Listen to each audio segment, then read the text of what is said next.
ஒருவருக்கு குலம் கூட தெரியாமல் இருக்கலாம், ஆனால் குலதெய்வம் கண்டிப்பாக தெரிந்திருக்க வேண்டும்.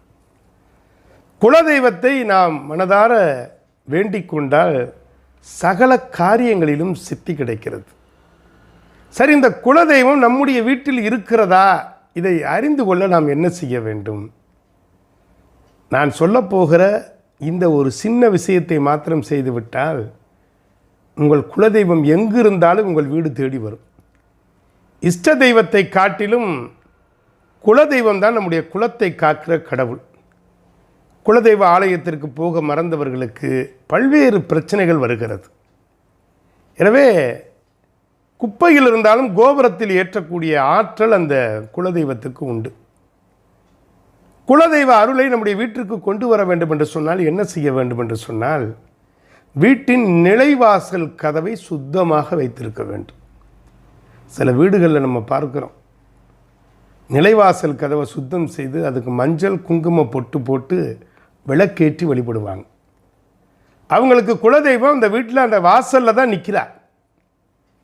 சில வீட்டை நம்ம பார்க்குறோம், நிலைவாசலை கண்டுக்காமல் விட்டுருவாங்க, தூசும் தும்புமாக காட்சியளிக்கும். கதவுல கூட விரிசல்கள் இருக்கும் சில வீடுகளில். இவர்களுக்கெல்லாம் குலதெய்வம் வருமானா வரவே வராது. குலதெய்வம் நம்முடைய வீட்டு நிலைவாசலிலே தங்கி இருப்பதாக ஐதீகம். அதனால் குலதெய்வத்தை எங்கே நம்ம பார்க்கலாம் அப்படின்னா வீட்டு நிலவாசலில் பார்க்கலாம். வாரத்திற்கு ஒரு முறையாவது ஈர துணி அல்லது சாதாரண துணியை வச்சு தொடச்சி சுத்தம் செஞ்சு மஞ்சள் குங்குமம் போட்டு வெள்ளிக்கிழமைகள்லையாவது 2 பக்கமும் விளக்கேற்றி வச்சு பூஜை அறையில் ஒரு புது கண்ணாடி வாங்கி வைக்கணும்.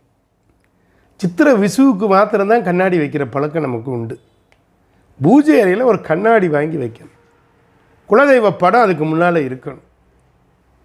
ஒரு சின்ன கலசம், அதில் தண்ணீரை நெப்பி மஞ்சள் கலந்து வைங்க. இந்த வாசலில் நீங்கள் பண்ணுற பூஜை முடிச்சுட்டு வந்தீங்கன்னா அந்த சின்ன களையத்துக்குள்ளே வச்சுருக்கீங்க பாருங்கள், அந்த தண்ணியில் ஒரு சின்ன சலசலப்பு ஏற்படும்.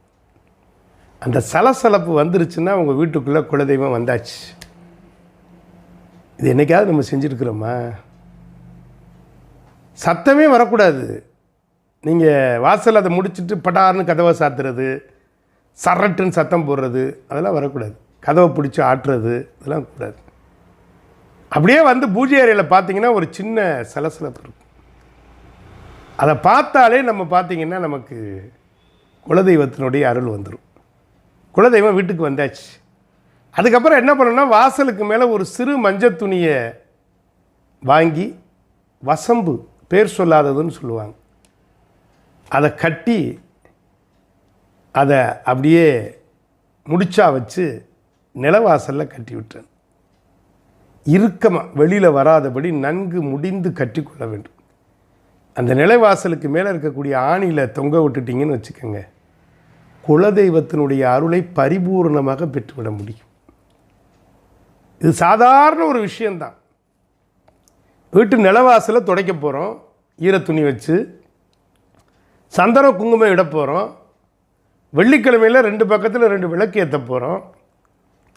விளக்கு ஏற்றிட்டு வீட்டுக்குள்ளே வந்து ஒரு சின்ன களையம், இந்த காசி தீர்த்தத்துக்கெலாம் கொடுப்பாங்க பாருங்கள், அந்த மாதிரி பாத்திரம், அதுக்குள்ளே மஞ்சள் கலந்த தண்ணீரை ஊற்றிட்டு குலதெய்வத்தை நினச்சி நீங்கள் விளக்கு ஏற்றுனீங்கன்னா அந்த நீரில் ஒரு சின்ன சலசலப்பு வரும். வந்துட்டால் குலதெய்வம் நம்ம வீட்டுக்குள்ளே வந்தாச்சு.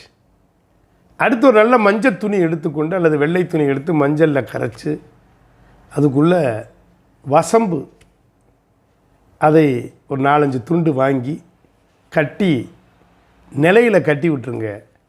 குலதெய்வத்தினுடைய அருளை பரிபூர்ணமாக உங்களுடைய இல்லத்திலே நீங்கள் பெற முடியும். இது ஒரு சாதாரணமான எளிமையான ஏற்றம் தரக்கூடிய ஒரு பரிகாரம்.